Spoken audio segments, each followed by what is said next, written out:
Hey everyone, it's been a minute. For real, it's been a minute. Last time we were here were in 2020, like a week before everything shut down. And I didn't think then how long 2 years could be. I don't think most of you did either. It was weird. It was really, really weird. And I've had a lot of time to think. I think everybody has had a lot of time to think. So let's go back to where it started. This is the first website Disobey ever had. It's from September 15th, 2015. This is everything that was available publicly to the public. This is how we found each other. It's a very simple encryption. It's ROT13, or a Caesar cipher. So just shift 13 letters to the next. But that was enough to sell out a small venue in Ravintola Lämpö in Suvilahti in 2016. 200 people were weird like me, were like interested in interesting subjects like me, like my kind of people, like the type of person that finds themselves here today. But we've changed quite a bit. Everything's changed quite a bit since 2016. Today it seems like that was a simpler time. But then, like, the pandemic happened. The war in Ukraine happened. And lately, it's been feeling a lot like the world is either ending or about to end or just in general going to shit.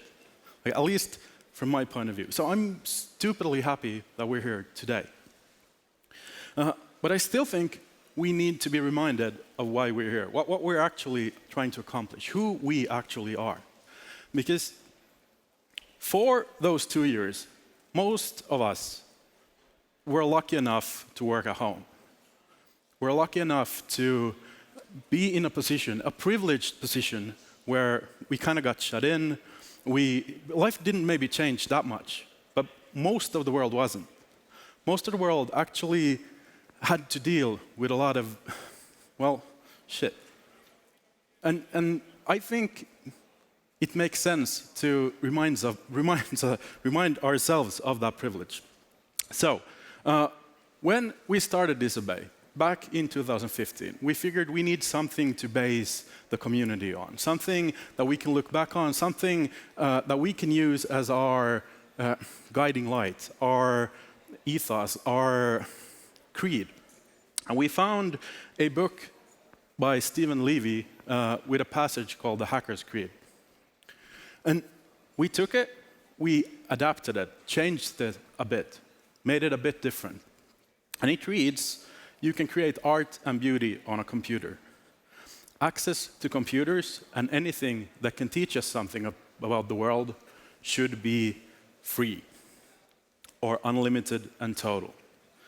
Always yield to the hands-on imperative. So, like, actually do things. All information should be free. We should not put roadblocks or gatekeep things that can push us as a society forward. We should mistrust authority. Now, I don't mean that we should actually rebel, or maybe sometimes it makes sense to rebel, but we shouldn't take everything that an authority figure tells us as granted, something that is true because they say it's true. We should promote decentralization and critical thinking within our midst. Have people come to realizations themselves and not force feed them information. Give people the tools to learn, give people the tools to understand, but not tell them the solution. We should not judge people by anything besides their hacking, especially in the hacking community. Like, there's a bunch of bogus criteria. There's a bunch of like misconceptions about what it means, where we should go, and how we should behave to be something. But we don't need to do that here, because we're among ourselves. We are the people who don't have necessarily a face to a friendship we've had for an entire life. Maybe we only know their handle from IRC or Twitter or even Instagram. Everything is in the substance of what they say, not in who they are, how they present themselves, or who the society wants them to be. And we want to believe that computers can change our life for the better, make a real difference in society, make something worthwhile, something important. Now, that seemed like a really good starting point for building a community on. But we quickly realized we need something more. So we created our code of ethics. Now, these days, this would probably be called something like a code of conduct or another type of ethos. For us, it was very clear. Respect privacy. Serve and protect the community. That means us, the people here. Share knowledge with the community. So don't sit on something that's important just to make yourself more valuable. Act with integrity, and this is a big one. It's easy to have integrity when there's nothing on the line. It's a lot harder to have integrity when you can lose something by sticking up for what you believe is right, or standing behind what you promised, or what you stand for. Avoid conflicts of interest. Now, since most of us are from Finland or the Nordics, it's really hard to completely remove ourselves from conflict of interest. But we should avoid them as much as possible. And especially avoid fear, uncertainty, and doubt. Now, a lot of companies, some of our partners, unfortunately included, sometimes go down the fear route in their marketing. And every day, the security community manages to succeed. Every day, we stop attacks. We investigate, we protect, we remediate, we mitigate. We build things. We don't need to scare people. We can talk about the facts. We should strive to protect everyone's data. Like, not only our own, but everyone's. Most important of all, it's not hard to not be an asshole. And that's all it takes. Like, you don't need to be a nice person. You don't even need to be a kind person. Just don't be an asshole to everybody around you, and you'll get along just fine. And that's true here as well. So this is what we built our community on. This is what we built our founding thoughts on. And now we're here today at a sold-out venue in Merikapelihalli where it seems like we need to get a bigger one next year so more people can fit in. Not so we can grow just to grow, but so we don't need to leave anybody outside. So while we are here, it's important that we operate under the Chatham House rule. For those of you who don't know what that is, it essentially boils down to feel free to discuss anything and everything openly. Feel free to use that information, even share that information, but don't divulge where you got it or how you got that information. That should lead to a more open exchange of information and ideas. That should lead to a better conference for all of us. So feel free to understand that we operate under the Chatham House rule here today and tomorrow. Well, in everything we do, but especially here today and tomorrow. That being said, where we are today would not be possible without our sponsors and our partners. This year's main partner is Accenture Security, who has a watering stand down the hall. We are glad to have them as a partner this year as well, and they've been a partner with us for a long time. They're not our only partner. We have a bunch of partners this year. Too many to mention them all, but you'll be sure to find them up on the balcony where Wärtsilä and Elisa has an operative technology lounge where you can try to hack a factory Kone is downstairs, where you can try to hack an elevator. So I know it's kind of funny to put the elevator company in the basement, but like, it works. The Finnish Defense Forces are here. They're giving out jelly donuts for everyone. WithSecure is here. UpCloud is sponsoring our CTF. Remedy is sponsoring our network visualization. And TrueSec is sponsoring our after party at BT this year, the day after next.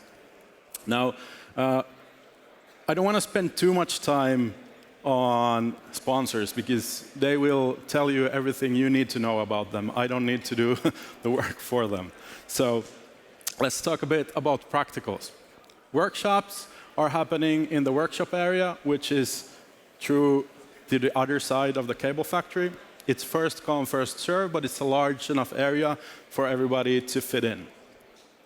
Security can be reached either by anybody with a staff shirt on it or by people that have a yellow sign here. If you see somebody being an asshole, immediately notify staff, notify security. If we work together, we kind of work like an immune defense of the organization where any, well, adversarial viruses will be quickly swamped by the reaction, right? Respect everyone's privacy here. Don't go around taking photos of the general areas. When there's people on stage, you can photo the stage, right? You can, with explicit permission, take pictures. But don't take pictures without checking with everyone first. We have a no photos plaque every here and there, but it's to give you the idea that this isn't for like influencers to do Instagram photo shoots. There's nothing wrong with that, but this is the wrong venue for Instagram photo shoots. If you are a part of the CTF, that's on the other side of the black Molton. There's a lot of really cool challenges this year as well. Please do try to solve the baddest challenge. It hasn't been solved since 2017. It's the hardest challenge, or one of the hardest challenges at the event. You have everything, well, you have a part of what you need around your neck. And this year we have a community-organized friendly instance. So disobey.friendly.io is somewhere, no? Oh, there is a typo. I'm dyslexic, by the way. So friendly with an I, not a Y, where you can find like-minded individuals and organize, I think it's like interest-based meetups during the event. So if you want to sign up to that, you can. At the end, I want to leave you with 3 ideas. Get you to enjoy this as much as possible. First, by Albert Einstein. We can't change where we are without changing our thinking. And we are where we are today because of our thinking. So maybe it makes sense to take a step back. Maybe we're focusing too much on user interfaces and not enough on user experiences. Maybe we're focusing too much on producing security for security specialists and not enough for the users. Maybe we'll continue to act the way we're acting as long as we continue to think the way we're thinking. So start by changing your thinking. Secondly, maybe we should stop thinking about what's right for us and start thinking about what's right for everyone, what's right for society as a whole. Maybe we should start building solutions for not the people who are here now, but the people who are coming after. We need to start thinking about this in terms of sustainability, in terms of actual impact on the world. And as a third one, maybe the way we can actually accomplish this is by hacking the planet. So cool. Welcome to Disobey. I hope you have a wonderful, wonderful conference.